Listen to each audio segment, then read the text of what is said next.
तो नमस्कार, आप सभी का मेरे चैनल में स्वागत। आज हम बात करेंगे सेल मैन्युफैक्चरिंग कंपनी लिमिटेड की, जिसके अंदर अभी लगातार काफ़ी दिनों से कंटिन्यूसली गिरावट चलती हुई दिखाई दे रही है। हालांकि इसने ओवरऑल अगर बात करें तो पूरे साल के अंदर दबा का रिटर्न जनरेट करते हुए दिखाएं, 31,000% तक के रिटर्न जनरेट करते हुए दिखाएं। और कंटिन्यूसली जो इसके अंदर तेज़ी थी काफ़ी टाइम से, अब वो थमती हुई नज़र आ रही है। और अब आप यहाँ देखेंगे किस हिसाब से इस शेयर के अंदर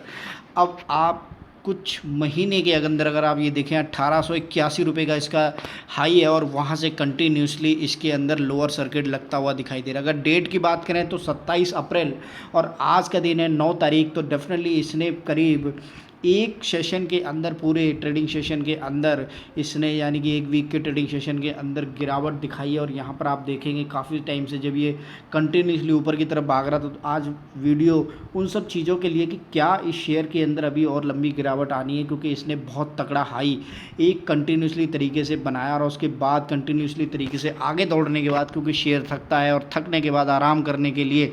उसके अंदर थोड़ी सी गिरावट आती है। तो यहाँ पर सेल मैन्युफैक्चरिंग कंपनी लिमिटेड के अंदर अगर बात करें तो 1881 के हाई के बाद जो कंटिन्यूसली अब इसके अंदर गिरावट आती हुई दिखाई दे रही है पिछले 1.5 वीक से, तो आज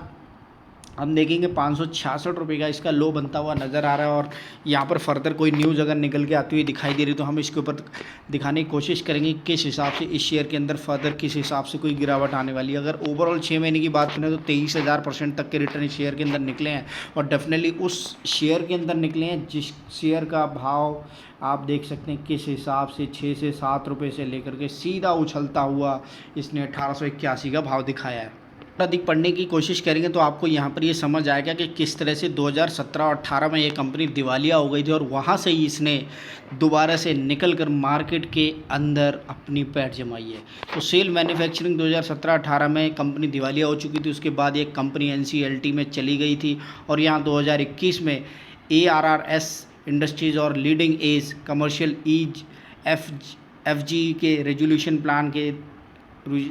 दिया, और फरवरी मार्च 2021 में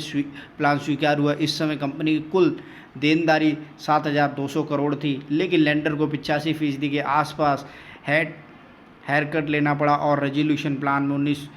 99.9% इक्विटी डिल्यूशन की गई, और केवल 1% इक्विटी आखिर में बची रह गई। स्कीम के तहत फाइनेंशियल क्रेडिट को NCD के शेयर जारी किए गए, ARS को भी NCD के शेयर जारी किए गए। कंपनी की फाइनेंशियल कंडीशन ख़राब थी, कंपनी लगातार नुकसान में थी, और FIA 2021 में प्रॉफिट है, लेकिन इस इम्पेयर्ड वापस लिया गया और उसके चलते प्रॉफिट हुआ। इससे पहले लगातार बीते 7 से 8 साल से कंपनी लॉस कर रही थी, उसके चलते दिवालिया हो गई थी। हालांकि कंपनी का जो प्रोफाइल और वीकनेस जो देखेंगे पिछले मुकाबले में, अब जो शेयर के अंदर तेज़ी बनती हुई दिखाई दे रही, तो यहाँ पर मैं आपको एक चीज़ बताना चाहूँगा कि हर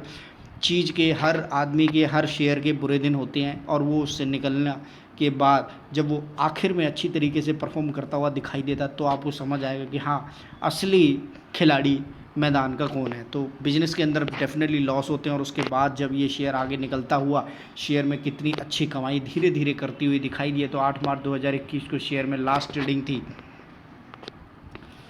और उसके बाद 28 अक्टूबर 2021 को शेयर में फिर से ट्रेडिंग शुरू हुई। 9 मार्च 2021 को यह शेयर ₹1.14 पर था। अगर उस वक्त किसी के पास 1,000 शेयर जिनकी वैल्यू 1140 थी, आज की डेट में वो डेफिनेटली समझ सकते हैं कि कितने बढ़िया रिटर्न इस शेयर ने दिए हैं। और ₹1.14 का शेयर किस तरह से आपको एक बढ़िया सा रिटर्न देता हुआ यहाँ मार्केट के अंदर दिखाई दे रहा है। और डेफिनेटली 1000 शेयर भी होते तो आज की डेट में आपके बहुत तगड़े पैसे बनते हुए दिखाई दे, तो एक ही शेयर बचे। और क्योंकि इस हिसाब से शेयर के अंदर अगर आप देखें तो मार्केट के अंदर इस शेयर ने बहुत तगड़े रिटर्न जनरेट करते हुए दिखाई दिए हैं। और यहाँ पर अगर मैं बताने की कोशिश करूँ तो इस शेयर के अंदर जिस हिसाब से दबा कर रिटर्न मिलता हुआ नज़र आया, उससे हम ये समझ सकते हैं कि पेनी स्टॉक होता है, और जब वो चलता है तो पेनी स्टॉक अपनी जो चीज़ दिखाता है वो आप अच्छी तरीके से समझ सकते हैं कि 50 पैसे 30 पैसे के शेयर जब आपके पोर्टफोलियो के अंदर होते हैं, और जब वो चलते हैं तो किस हिसाब से आपके पूरे पोर्टफोलियो को चमकाते हुए आगे भागते हुए दिखाई देते हैं। और जब वो गिरते हैं तो डेफिनेटली उनके लिए थोड़ा सा दर्द जरूर होता है, लेकिन यहाँ पर थोड़ी सी गिरावट है। आगे आने वाले टाइम में आपको इस शेयर के अंदर जिस तरह से यहाँ पर ये डिटेल दिखाई दे रही है, बहुत अच्छे रिटर्न मिलते हुए दिखाई देंगे।